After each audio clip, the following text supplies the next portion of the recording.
Hey, Dan from Sigma Dogs here with another eCollar video. Today's video is about escape training.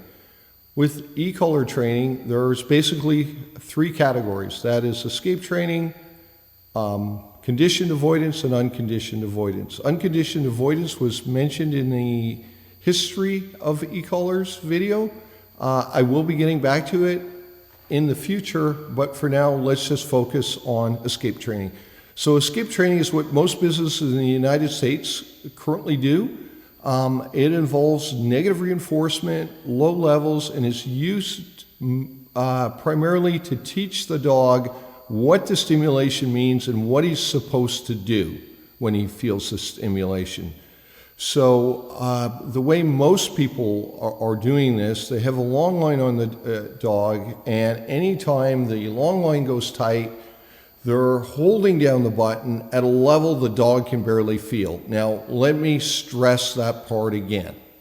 It's low level. The dog's not jumping or doing any, engaging in any stress-related behavior. The feeling just slowly sinks in over a couple seconds, and the dog says this is kind of annoying, and he discovers the minute he takes one or two steps towards the handler that annoying feeling goes away. You could compare it to a pinch collar.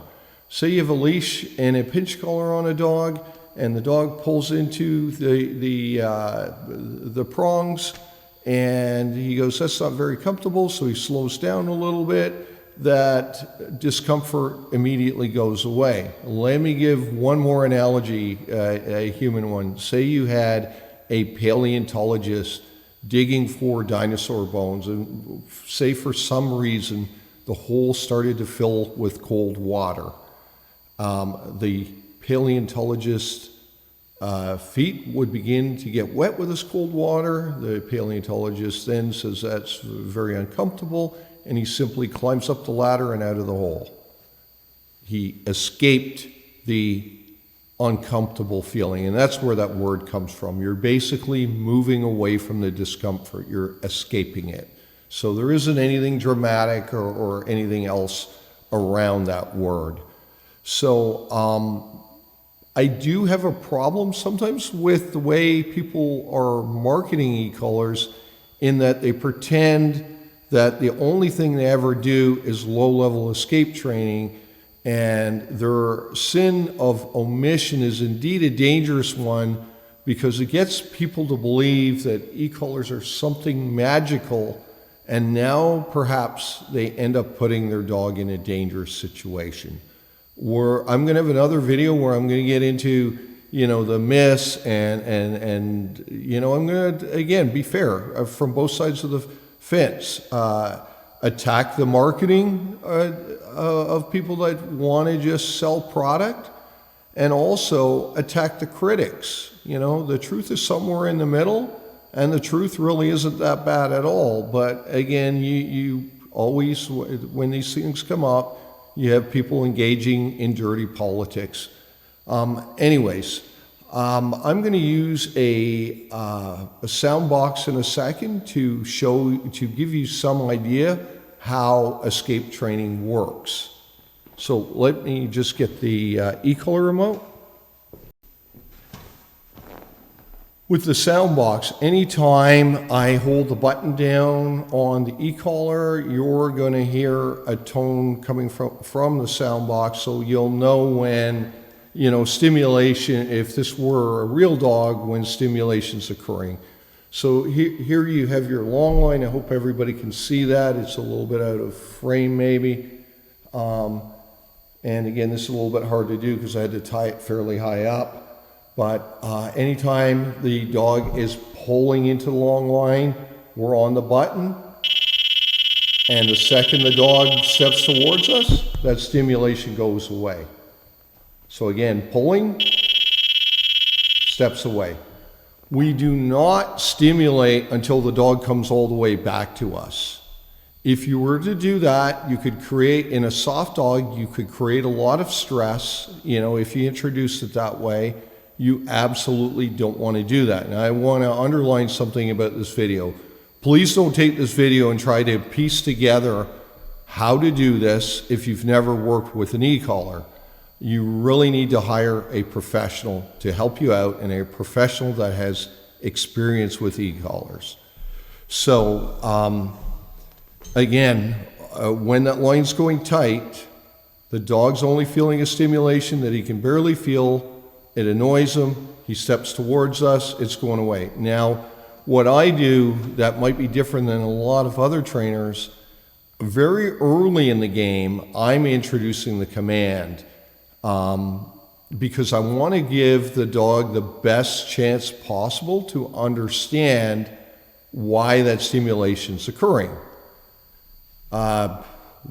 Something that I often see online that people brag about, and you know, they really should be bragging about this at all because it's unfortunate, but a lot of people that are, say, novice trainers, and they're starting to get some clients, they seem to be very proud of what's known as Velcro Dog. In other words, when within 5 minutes the dog's glued to their side and doesn't want to leave their side, and the dog follows them everywhere they go, and they want to act like they've performed some walk-on-water miracle. And what they've really done is create a problem that now needs to be fixed. What they've done is created a superstition. Now, there's trainers out there too that will claim that you can't create superstitions with eCollars. That's the most ridiculous thing that I've ever heard, because a lot of the avoidance stuff, you are creating a superstition, right? So let's not get into this nonsensical marketing. So the reason the Velcro Dog often occurs is that the trainer has simply gone too high. The dog now believes that there's a force field around the trainer or handler, and as long as they stay close to the handler, they're not going to feel that horrible stimulation. And again, so now you're faced with a task of getting the dog to relax and wander away from you. Let's be very clear here. The purpose of the eCollar isn't to have a dog glued to us all the time.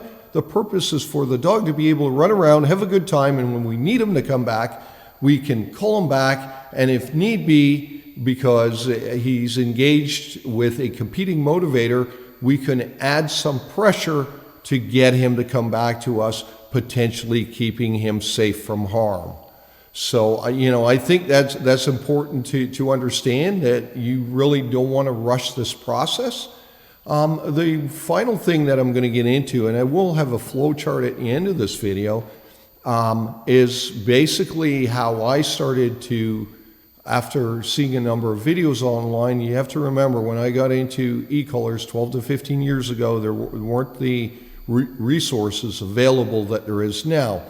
But with the majority of most people, what they were doing is they'd have the long line on the dog, they'd let the dog wander away from them, and at some point, then the line would go tight and they'd be able to apply the stimulation.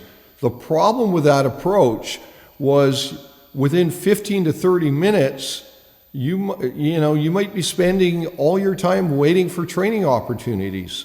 So my idea, or lots of other people probably came up with the same solution, but I took something from William Keeler. With William Keeler, what he used to do in the 1960s to train a dog to follow him or pay attention, he'd have a check chain or choke chain or a constrictive type collar on the dog and a long line, and he would walk patterns out on a field, and if the dog wasn't paying attention, the choke chain would constrict, the dog would receive a correction from that constriction, and the dog would decide that it's in his best interest to pay attention. Now, with an eCollar, because we're using these low levels especially, it's much lighter and much softer on the dog than that approach. So yeah, I've had really good success the way that I incorporate movement. And again, the flow chart at the end of the video is going to illustrate that a little bit, but it's by no means supposed to be a training guide. It's simply to illustrate what one person does, and maybe, there might be another trainer out there that says, hey, I like some of what you're doing here, and they slightly change their training. Now, what I do nowadays really depends on the dog. There's dogs where I pair up food very early on, where years ago I didn't do that. And, I've gotten really creative based on the individual dog. And as a trainer, I think that you should always try not to turn dog training into a recipe book. And unfortunately, again, this is just my opinion, but I think that's what the franchises have tried to do. And mine, again, my school of thought or ideology is I want to, figure out the dog in front of me, start out with a heavy regimen of positive reinforcement, and then down the road, whenever possible, I'm introducing the eCollar. Now, if I have a client with a dog that's engaging in dangerous behaviors, we might do some eCollar training really early on. But again, whenever possible, I really want to do everything that I can to get the dog to want to engage in behaviors. I want the dog to have lots of engagement with the handler, and I want to build a really strong relationship between dog and handler. But anyways, that's it for today, and I'm going to post that flow chart now.